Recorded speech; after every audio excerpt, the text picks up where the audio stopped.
Well, that was quick. Uber's self-driving car service in San Francisco lasted less than 24 hours before the state of California told it to pump the brakes. The Hustle, Thursday, December 15th, 2016. Uber just had one of the weirdest days ever. Yesterday morning, Uber announced that its self-driving car service was live in San Francisco. However, the launch wasn't without its share of controversy. Apparently, the 7-year-old company failed to get a permit from the California DMV for autonomous vehicle testing. According to Uber, that's because they don't consider their cars to be autonomous, since they have two humans involved, one ready to grab the wheel, the other watching for pedestrians and taking notes. Fast forward a few hours.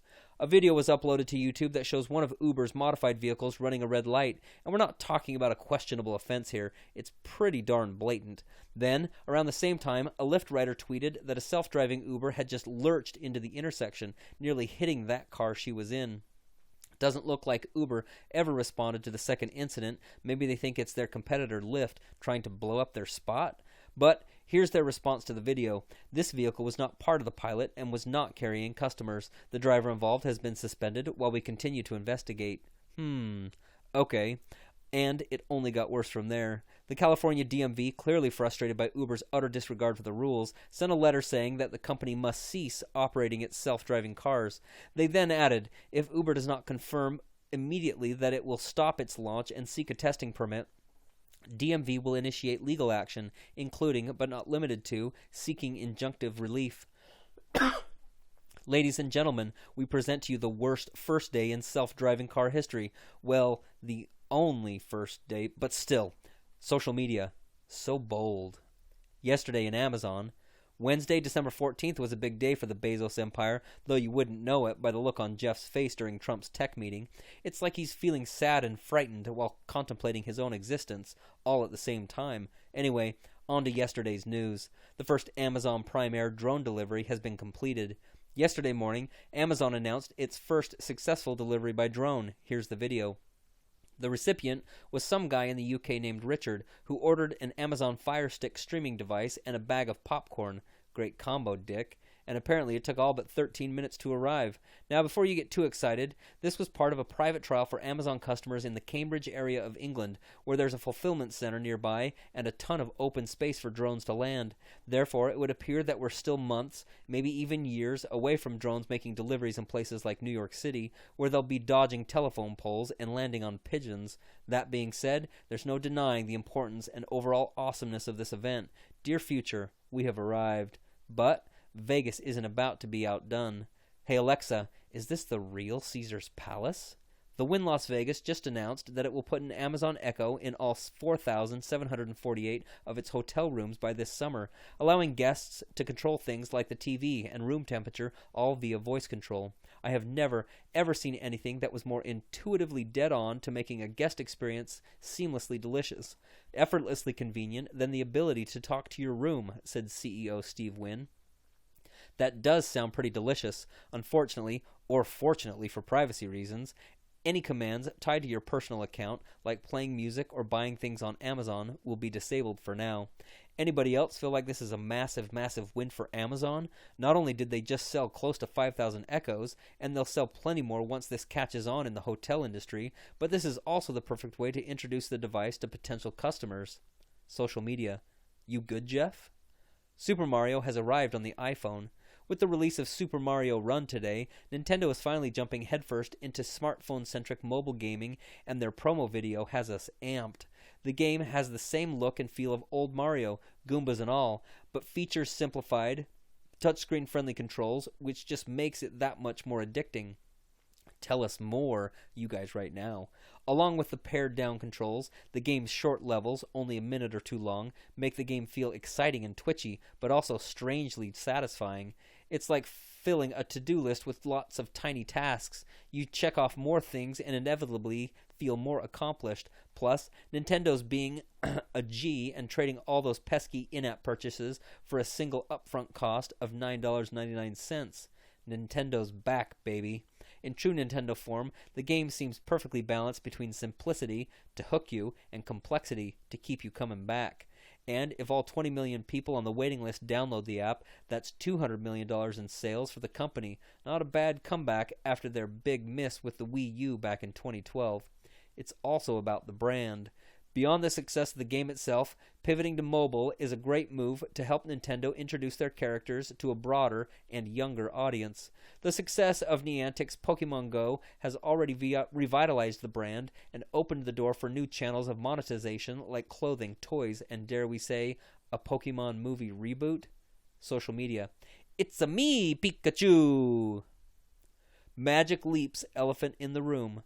This week, several news sources published articles questioning the viability of Magic Leap's technology, and their public relations team isn't exactly taking it in stride. Chief PR exec Andy Fouche will be headed for greener pastures to work under Andy Rubin of Google Alphabet's Android project, leaving the company to deal with the scandal themselves because, according to insiders, Magic Leap's technology is a bit of a stretch. Or, to put it another way, their AR magic seems like more of a leap than a reality. Since Magic Leap debuted their famous elephant in the palm of your hand teaser video, we have yet to see anything close to a viable consumer product. And thanks to recent exposés, we now know that the original prototype technology was essentially a fancy projector the size of a refrigerator, not exactly accessible to the masses. That means that their actual product, revealed to be a pair of glasses, is not only behind schedule, but it won't use the same technology promised in their hype videos. On top of all that, the only answer that founder Roni Abovitz has given on a timeline for Magic Leap's product release is soon. So we're thinking it might be time for us all to lower our expectations. Wow, what a buzzkill. Yeah, that's what happens when you let a marketing team run wild with promo videos for half-baked technology. It's also what happens when you straight up mislead people. We meant one of the company's viral videos, Just Another Day in the Office at Magic Leap, showed employees fighting robots using Magic Leap headsets with the caption, "This is a game we're playing around the office." Except the game didn't exist and the video wasn't filmed with Magic Leap technology. According to employees, it was an aspirational conceptual video, not meant to depict the actual technology. Aspiring a little too hard right now, Magic Leap. Social media, bit of a stretch. Things you should not buy. Prescription lenses for spectacles, $29 plus. Spectacles are sweet, no argument there, but if you're paying to upgrade yours to full-on prescription glasses, you might need to reevaluate your life. Things you should watch. Tucker Max at Pizza and 40s. We had the man, the myth, the guy with two first names come speak a few months back, and he blew everyone away. Solid career advice, amazing stories, and a whole lot of transparency. 37 minutes, 22 seconds. Mark is gold. Fire up the YouTube. Things you should back. Rock Block, $79. Rockblock has a Kickstarter for the first wireless record player. It's kind of like the Roomba of vinyl. The tiny speaker is Bluetooth connected and spins on top of your record, so you can be a hipster on the go. Spin it. Things you should learn. How to launch a tech product without a tech background. Free. Follow the journey of Pat, a non-technical founder who launched a health and wellness app with almost no tech experience and learned that the skills to succeed were inside him the whole time. For your health. Sponsored. Things you should use. EvaBot from Vizzy, $30 to $50. Make gift giving easier this year. Just CC Eva in an email to your giftee and she'll personally reach out and work with the people on your shopping list to send them the perfect present. Not even joking. Get jolly. Reminder, our first ever Get Better At online event is happening later today in about an hour and a half, 10:30 a.m. Pacific. Russ Perry, the founder of Design Pickle, will share the exact decision-making tactics he used to build a remarkably successful business from scratch. It's completely free to attend and will last about an hour. Here's the link if you want to join in on the fun. This edition of The Hustle is brought to you by Visual Ping, website change monitoring and alerts. Want a pair of AirPods by Christmas? All orders placed about 2 hours following the announcement are set to be shipped just in time to put them under the Christmas tree, but it's too late for the rest of us. Everyone who hit purchase following that initial rush won't be getting their AirPods until January. Ugh, hashtag backorder life. It could have been you. Visual Ping is a free service that allows you to select any website or specific area of a website and get notified when it changes. Here's how it works. Visual Ping takes a snapshot of the selected area and stores it on their servers. That snapshot is then compared with a new snapshot at the frequency of your choice every 5 minutes, daily, weekly. If a difference is detected, you'll get an email alert with the two snapshots attached and a highlight of what changed. So, whether you want to land a Nintendo Entertainment System Classic Edition, get notified when a new job is posted, or see when a new apartment is for rent, Visual Ping's got you covered. And yes, if you want to keep aggressive tabs on your ex-girlfriend's relationship status on Facebook, Visual Ping can hook that up too. Just like, don't do that though. Plenty of other fish in the sea.